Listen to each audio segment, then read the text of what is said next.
দীর্ঘ 13 বছর পর বাড়ি ফিরছে খানবাড়ির বড় ছেলে মুস্তাকিম খান ফায়েজ। 17 বছর বয়সে পরিবারের সাথে কোনো এক কারণবশত মনোমালিন্য হয় দেশ ছেড়েছিল ফায়েজ।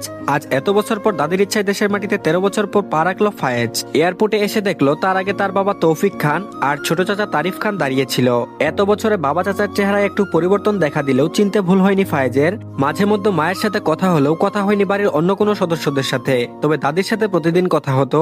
নরম কণ্ঠে ফায়েজ বলল, আসসালামু আলাইকুম আব্বু। জবাবে তৌফিক খান উত্তর দিলেন, ওয়ালাইকুম আসসালাম।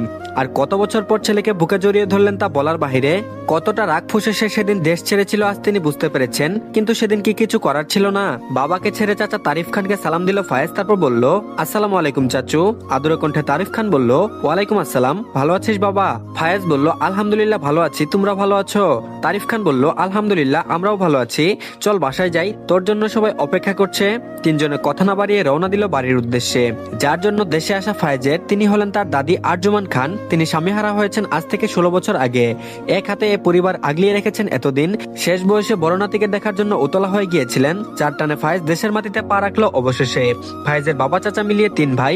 বড়জন ফায়েজের বাবা তৌফিক খান, মেজো চাচা তায়েফ খান আর ছোট চাচা তারিফ খান। ফায়েজ তার বাবা মার একমাত্র সন্তান।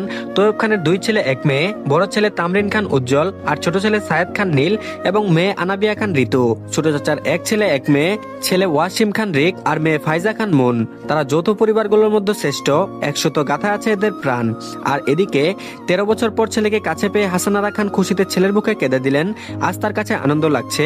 অবশেষে ছেলে তার বুকে ফিরে এলো, বুকের মানিক বুকে ফিরলো। সকলকে সালাম দিয়ে হৈ হৈ করে বাড়ির ভেতর প্রবেশ করলো ফায়েজ। সোফায় বসেছিল আরজুমান খান। শরীরের এখন তার আগের মতো শক্তি নেই যে একলা উঠে সামনে যাবে, তাই বসে নাতিকে দূর থেকে দেখছে। ফায়েজ দাদিকে সালাম দিয়ে তার সামনে হাঁটু গেড়ে বসলো। খুব আদুরে সুরে দাদির মুখে হাত রেখে বলল, কেমন আছো দাদু? আরজুমান আরা নাতিকে পেয়ে আনন্দে কেঁদে দিল। কান্না ভেজা গলায় বলল, এতদিন পর মনে পড়লো আমার কথা। চোখের পানি সহজতে মুছে আবারও ফায়েজ বলল, সবসময় মনে পড়ে তোমার কথা, ইভেন সবার কথা। আর তুমি তো আমার একমাত্র ডার্লিং, তোমাকে কি করে ভুলতে পারি? অভিমান কণ্ঠে আবারও বলল, এখন ডার্লিং বলছিস, অথচ এই ডার্লিং কে ছেড়ে কত বছর তুই দূরে আছিস জানিস? ফায়েজ বলল, আর রাগ করিও না, আর যাবো না, তোমার কাছে থাকবো, প্রমিস। বাচ্চাদের মতো দাদির রাগ ভাঙাতে ব্যস্ত হয়ে পড়লো ফায়েজ। সকলে দাঁড়িয়ে দাদি নাতির এ মধুর মান অভিমান দেখলো। হঠাৎ অভিমান করার মতো অভিনয় করে উজ্জ্বল বলল, বাহ, এখন বড় নাতিকে পেয়ে আমার কথা ভুলে গেলে দাদি, নট ফেয়ার। উজ্জ্বল আর ফায়েজ সমবয়সী, ভাইয়ের চেয়ে বন্ধু বেশি।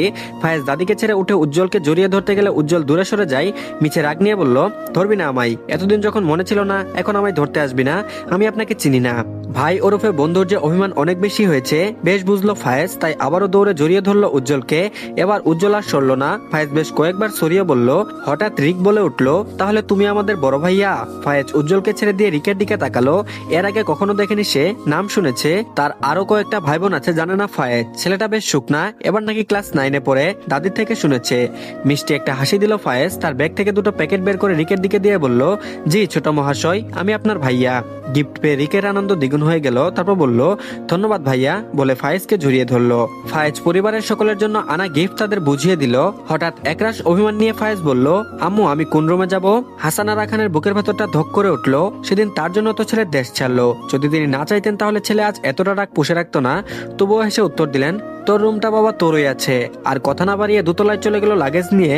রিক আর মুন নিজেদের গিফট পেয়ে খুশি মতো নাচতে চলে গেল রুমে। রিক আর মুন আবার যমজ বোন হলেও তাদের মধ্যে ভালোবাসা অনেক। একজনকে ছাড়া অন্যজন কিছু বুঝে না, যা খুব কম। ফায়েজের সাথে সকলের দেখা হলেও দেখা হয়নি ঋতু আর নীলের সাথে। ঋতু আর নীল দুজনই ভার্সিটিতে। ঋতু এবার অনার্স প্রথম বর্ষে আর নীল মাস্টার্সে পড়ে। বিকাল 3টায় ঘেমে নিয়ে এক হয়ে বাড়ি ফিরল ঋতু। ক্লান্ত শরীরে কোন রকম টেনে টেনে দোতলার ঘরের দিকে পা বাড়ালো।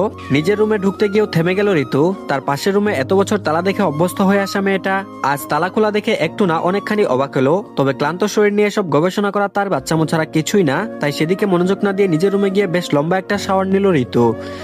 তো কেমন লেগেছে গল্পটি? যদি পরবর্তী পার্ট চান তো অবশ্যই কমেন্টে জানাবেন। আর সবাই কপি লিংক করে দিয়েন। তো ধন্যবাদ সবাইকে, ভালো থাকবেন সবাই।